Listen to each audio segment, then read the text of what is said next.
Dominic review ഇപ്പൊ ആറാട്ടിനെ വെച്ച് ഞാൻ പറഞ്ഞ റിവ്യൂ പോലെയായി. കാരണം ഇപ്പൊ ഞാൻ വളരെ കുറച്ച് നേരം പോസിറ്റീവ് പറയാനുള്ളൂ, മിക്ക നെഗറ്റീവ് പറയണം.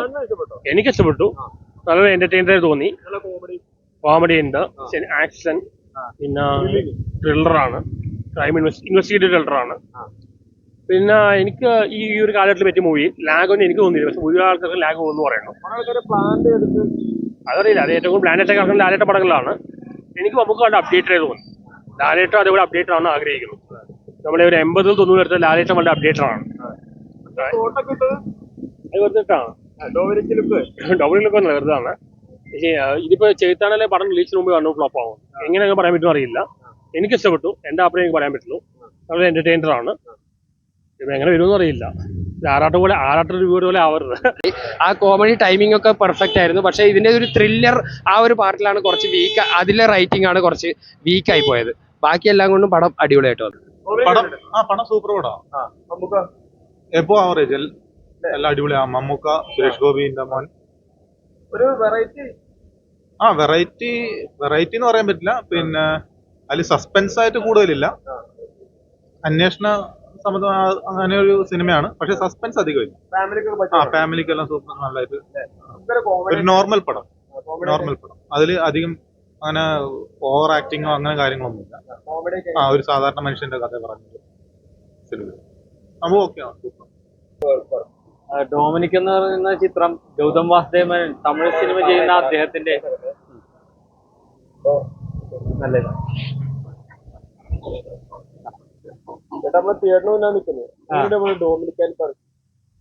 തീർച്ചയായിട്ടും ഗൗതം വാസുദേവൻ എന്ന് പറയുന്ന തമിഴ് സംവിധായകൻ ഈ ഒരു മലയാള ചിത്രം ചെയ്തപ്പോൾ തീർച്ചയായിട്ടും മമ്മൂക്ക തുടരെ ഹിറ്റുകൾ സമ്മാനിക്കുന്ന, മലയാളികൾക്ക് വ്യത്യസ്തമായിട്ടുള്ള ഓരോ ചിത്രങ്ങളും സമ്മാനിക്കുന്ന മമ്മൂക്കയുടെ തീർച്ചയായിട്ടും ഈ ഒരു ചിത്രത്തിന്റെ പ്രത്യേകത തന്നെ വെറൈറ്റി, ഒരു ഇൻവെസ്റ്റിഗേഷൻ സ്റ്റോറിയാണ്.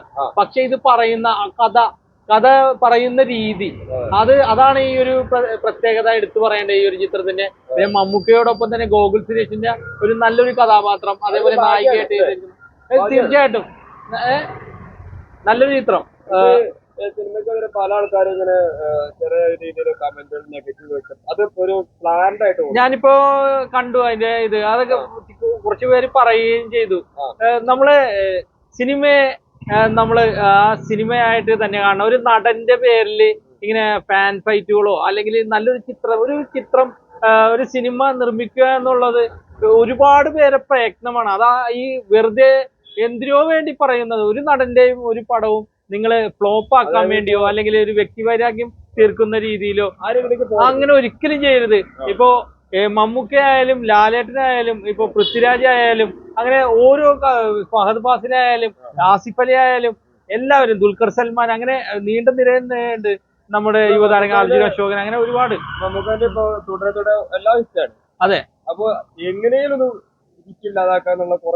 അത് എന്താണ് ഇവര് ആരുടെ ഫാനിന്റെ പേരിലാണെന്നാണ് അറിയപ്പെടേണ്ടതെന്ന് എനിക്കറിയില്ല. കാരണം ഫേക്ക് ഐഡിയിൽ നിന്നും അതേപോലുള്ള ഫേക്ക് ഒരു വ്യക്തിത്വം ഇല്ലാത്ത ആളുകളാണ് അത്. ശരിക്കും പറഞ്ഞാല് അങ്ങനത്തെ രീതിയിലുള്ള ആളുകളുണ്ട്. ഇപ്പൊ തിയേറ്ററിന്റെ ഒരിക്കലും അല്ല. ഞങ്ങൾ സ്വന്തം കാശ് കൊടുത്തിട്ടാണ് ഞങ്ങളൊക്കെ സിനിമ കാണാൻ വരാം. സിനിമയെ സ്നേഹിക്കുന്നത് കൊണ്ട് അതുകൊണ്ടാണ് വരുന്നത്. പിന്നെ ഈ പൈസ കൊടുത്തിട്ടാണ് ഒരിക്കലും അല്ല. ഞങ്ങൾ ആര് തരാനോ? താങ്കൾ തരാനോ? താങ്കൾ ഇപ്പൊ ഒരു വീഡിയോ ചെയ്യാൻ വേണ്ടി ഞങ്ങളോട് സമീപിക്കുമ്പോൾ ഒരു മനുഷ്യൻ എന്ന രീതിയിൽ എനിക്കൊരു ചെലവില്ലാത്തൊരു ഉപകാരം, ആ രീതിയിലാണ് ഞാൻ പറയുന്നത്. സിനിമയെ ഇഷ്ടമുള്ളത് കൊണ്ടാണ് കുറെ നാളായിട്ട് സിനിമയില് എന്തെങ്കിലും ആകണമെന്നുള്ള ആഗ്രഹത്തിൽ നടക്കുന്ന ഒരു വ്യക്തിയാണ് ഞാൻ. അപ്പോ അതിനുവേണ്ടി ട്രൈയും ചെയ്യുന്നുണ്ട്. സിനിമയെ കണ്ട് ആസ്വദിച്ച് ഒരു നടന്റെ പേരിലല്ല. ഇതിപ്പോ മമ്മൂക്കയുടെ ചിത്രം. മമ്മൂക്കയെ നമ്മള് മലയാളികൾക്ക് ഇഷ്ടപ്പെടുന്ന ഒരു നടൻ തന്നെയാണ് മമ്മൂക്ക. അതില് ആ ഒരു ഫാൻ ഫൈറ്റുകളുടെ കാര്യം അത് നേരത്തേക്ക് ഉണ്ടായിരുന്ന ഒരു നല്ല രീതിയിലുള്ള ഒരു ഇഷ്ടമാണ്. മമ്മൂക്ക ലാലേട്ടൻ അല്ലെങ്കിൽ ഒരു നടന്നുള്ള രീതിയിൽ നല്ല രീതിയിലുള്ള ഒരു മത്സരം തന്നെ നല്ല രീതിയിലായിരുന്നു. മമ്മൂക്ക ലാലേട്ടനോട് ഒരുമിച്ച് പടം വരാൻ പോവാ. അതെ, അതാണ് നിങ്ങൾ ചിന്തിക്കേണ്ടത്. ഒരിക്കലും ഈ ഒരു ഫാന്റെ പേരിൽ തകർക്കുന്ന ആളുകൾ ഒരിക്കലും ഇപ്പൊ ലാലേട്ടന്റെ ഫാനാണെന്നോ അങ്ങനെ ചിലവര് പറയും. ഒരിക്കലും അല്ല. അദ്ദേഹം ലാലേട്ടനായാലും മമ്മൂക്കയായാലും അവര് സുഹൃത്തുക്കളല്ല, അവര് സഹോദരങ്ങളെ പോലെയാണ് കഴിയുന്നത്. അത് ഈ ഇവരുടെ ലേബിളിൽ പറയുന്ന രീതിയിലുള്ള ഒരിക്കലും പിന്നെ ഒരു പ്രത്യേകിച്ച് പറയേണ്ടത് ലാലേട്ടൻ ഫാൻസ് ഒരിക്കലും കാണിക്കില്ല. കാരണം എന്ന് വെച്ചാൽ എനിക്കറിയാം അവരൊക്കെ നല്ല വ്യക്തികളായിട്ടുള്ള ആളുകൾ അതിന്റെ തലപ്പത്തിരിക്കുന്നതായാലും ഇപ്പൊ ലാലേട്ടന്റെ ചിത്രങ്ങളായാലും നമ്മളെല്ലാവരും കാണുന്ന. പിന്നെ ഓരോ നടന്മാരെ അഭിനയിക്കുന്ന ചിത്രങ്ങൾ ഇപ്പൊ മമ്മൂക്കയുടെ ആയാലും ഫ്ലോപ്പുകളൊക്കെ ഉണ്ടായിട്ടുണ്ട്. അത് ഭയങ്കര ചിത്രങ്ങളാണെന്ന് മമ്മൂക്കയുടെ എല്ലാം എന്നുള്ള അദ്ദേഹവും പറയുന്നില്ല, ഒരു പ്രേക്ഷകൻ എന്ന നിലയിൽ ഞാനും പറയുന്നില്ല. അത് ഒരു നടന് ഒരിക്കലും എനിക്ക് എല്ലാ പടവും 100 കോടി ക്ലബിലോ അല്ലെങ്കിൽ 100 ദിവസം ഓടിക്കാനോ അല്ലെങ്കിൽ 50 ദിവസം ഓടിക്കാനോ ഒരിക്കലും പറ്റില്ല. നല്ല രീതിയിൽ അവർക്ക് അഭിനയിക്കാനേ പറ്റുള്ളൂ, ആ കഥയ്ക്ക് അനുയോജ്യമായിട്ടുള്ള രീതിയിൽ. ഈ ഒരു ചിത്രം എന്ന് പറഞ്ഞാൽ കഥ തന്നെയാണ്, അത് അവതരിപ്പിച്ചിരിക്കുന്ന രീതി. പിന്നെ ഒരു നല്ലൊരു നടനെയും കിട്ടി. പിന്നെ മമ്മൂക്ക കമ്പനി, അതായത് മമ്മൂട്ടി കമ്പനി നിർമ്മിച്ച എല്ലാ ചിത്രങ്ങളും വൻ വിജയം തന്നെയാണ്. അപ്പൊ ഒന്നും കാണാതെ ഇത് പ്രത്യേകിച്ച് എടുത്തു പറയേണ്ട കാര്യം എന്ന് പറഞ്ഞാൽ ബസൂക്ക എന്ന് പറയുന്ന ഒരു ചിത്രം വരുന്നുണ്ട്. നല്ല ഹൈപ്പോടുകൂടി നിൽക്കുന്ന ഒരു ചിത്രം തന്നെയാണ്. അത് ഇറങ്ങാൻ ഇപ്പൊ മമ്മൂക്ക ഫാൻസ് ആയാലും ഇപ്പൊ ലാലേട്ടൻ യഥാർത്ഥ ഫേക്ക് ഐഡിയിലുള്ള ആളുകളല്ല, അവരെല്ലാവരും കാണാൻ ആഗ്രഹിച്ചിരിക്കുന്ന മറ്റുള്ള നടന്മാരെ യുവതാരങ്ങളെ എല്ലാവരും സ്നേഹിക്കുന്ന അദ്ദേഹത്തിന്റെ ഒരു ചിത്രം കാണാൻ ആഗ്രഹിച്ചിരിക്കുന്ന ഒരു അവസരമാണ്.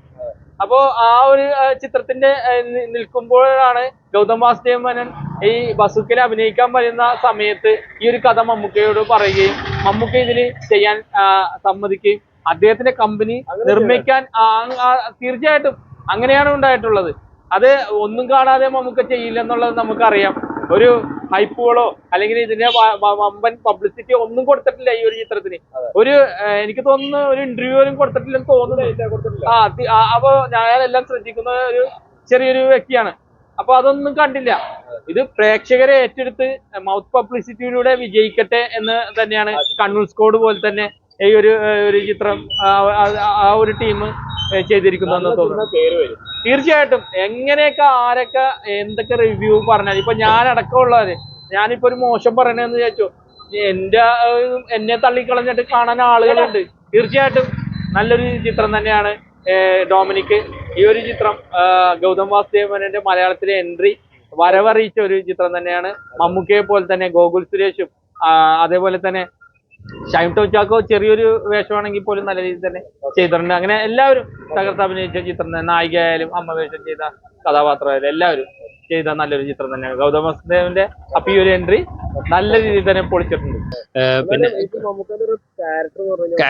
ക്യാരക്ടർ ഭയങ്കര ഇൻട്രസ്റ്റിംഗ് ആണ്. എനിക്ക് തോന്നിയത് ക്യാരക്ടർ നമ്മുടെ മമ്മൂക്കയുടെ ഇന്റർവ്യൂലൊക്കെ കാണുന്ന ഒരു വേർഷനില്ലേ, നല്ല ജോവിയലായിട്ട് നല്ല കോമഡി ആയിട്ടുള്ള ആ ക്യാരക്ടർ ഇഷ്ടമായി പോയി. പക്ഷെ ആ ക്യാരക്ടർ വെച്ചിട്ട് ഇപ്പോൾ മമ്മൂട്ടി ഇഷ്ടപ്പെടുന്നവർക്ക് ഈ ഒരു സിനിമ എന്ന് പറയുമ്പോൾ നമുക്ക് എല്ലാവരെയും എല്ലാ ഓഡിയനും ഒരുപോലെ തൃപ്തിപ്പെടുത്തുന്ന സിനിമ. നമുക്കിപ്പോൾ മമ്മൂട്ടിയെ കണ്ടുകൊണ്ടിരിക്കാനാണെങ്കിൽ നമുക്ക് പല ഓപ്ഷൻ ഉണ്ട്. മമ്മൂട്ടി ഈ ക്യാരക്ടർ നന്നായിട്ട് റിട്ടേൺ ആണ്, പക്ഷെ കൂടെയുള്ള ക്യാരക്ടേഴ്സ് എത്രത്തോളം ഡെവലപ്പായി, കഥ എത്രത്തോളം ഡെവലപ്പായി, ഇതാണ് പ്രേക്ഷകരെ ഫുൾ ടൈം പിടിച്ചിരുത്തുന്നത്. നമുക്കിപ്പോൾ മമ്മൂട്ടി ആണെങ്കിലും ലാലേട്ടനാണെങ്കിലും ഇപ്പോൾ ഇത്രയും വർഷങ്ങളായതുകൊണ്ട് തന്നെ അവരെ കാണാനുള്ള ഇഷ്ടം കൊണ്ടാണല്ലോ അവർ ഫീൽഡിൽ നിൽക്കുന്നത്. അതെന്തായാലും നമുക്ക് പ്രത്യേകിച്ച് എടുത്തു വരേണ്ട ആവശ്യമില്ല. പിന്നെ ഈ ഒരു ക്യാരക്ടറിന് ഒരു സ്പിൻ ഓഫ് ആയിട്ട് കുറച്ചുകൂടെ നല്ല ഒരു സ്ക്രിപ്റ്റിൽ കുറച്ചുകൂടി ഗ്രിപ്പിംഗ് ആയുള്ള സ്ക്രിപ്റ്റിൽ ഒരു സ്പിൻ ഓഫ് വേണം. ഈ ക്യാരക്ടർ അടിപൊളിയായതുകൊണ്ട് അങ്ങനെ ഒരു ആഗ്രഹമുണ്ട്. കാരണം പിന്നെ ഗോകുൽ ക്യാരക്ടർ മമ്മൂട്ടിക്ക് ഇടിക്കും. കാരണം മമ്മൂട്ടിയുടെ ഒരു കുറച്ചൊരു കോമഡി, ഒരു ജോളി ടൈപ്പ് ക്യാരക്ടർ നമ്മൾ കണ്ടിട്ട് കുറച്ച് കാലമായി.